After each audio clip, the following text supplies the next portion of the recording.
Hello guys, welcome back to my channel. അപ്പോൾ അതാ Christmas വെക്കേഷനൊക്കെ കഴിഞ്ഞ് ഞാനതാ ഇക്കാൻ്റെ വീട്ടിലേക്ക് പോകാൻ റെഡിയായി നിൽക്കുകയാണ്. അപ്പോൾ അതാ അങ്ങനെ അതാ വീടെത്തി. ബസ്സിൽ വരണമൊന്നും എടുക്കാൻ പറ്റിയില്ല കേട്ടോ. ബസ്സിൽ അലാക്കിൻ്റെ തിരക്കായിരുന്നു. അപ്പോൾ അതാ അവിടെ എത്തിയപ്പോൾ നാത്തൂൻസും പിള്ളേരും ഒക്കെ ഉണ്ടായിരുന്നു.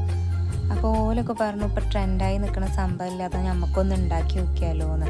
അപ്പോൾ നോക്കിയപ്പോൾ പൈനാപ്പിളും മുസമ്പി ഉണ്ട്. അപ്പോൾ അത് വെച്ച് നമുക്ക് തട്ടിക്കൂട്ടി അങ്ങോട്ട് ഉണ്ടാക്കാമെന്ന് വിചാരിച്ചു. അപ്പോൾ ഇതിലുള്ള പൈനാപ്പിളും കഷ്ണങ്ങളൊക്കെ നുറുക്കി പാത്രത്തിലാക്കി ഉപ്പും മുളകൊക്കെ ഇട്ട് നല്ല കുലുക്കി അങ്ങോട്ട് എടുത്തു കേട്ടോ. അടിപൊളി സാധനം. അത് കണ്ടപ്പോൾ തന്നെ വേഗം എടുത്ത് വായിലൊന്ന് ഇട്ട് നോക്കിട്ടോ. ഇവളാണ് ഇതിൻ്റെ മെയിൻ ആളിനിയ മോള്. അപ്പോൾ ഓളിരുന്ന് കഴിക്കുകയാണ്. പിന്നെ അതാ ഷസ്വക്ക് വേണമെന്ന് പറഞ്ഞു. ഷസ്വക്ക് ഒരു കഷ്ണം എടുത്തു കൊടുത്തു. ഒരു രക്ഷയില്ല, ലാക്കിൻ്റെ ഒരു സാധനം അടിപൊളിയായിട്ടുണ്ട്. ചെറുതിനോട് ഇത് ഉണ്ടാക്കി എന്ന് പറഞ്ഞപ്പോൾ തന്നെ ആൾ വേഗം ഓടി വന്ന് ടേസ്റ്റ് ചെയ്യാൻ ആൾക്ക് നല്ല ഇഷ്ടപ്പെട്ടു. അപ്പോൾ വീഡിയോ എത്രയേ ഉള്ളൂ.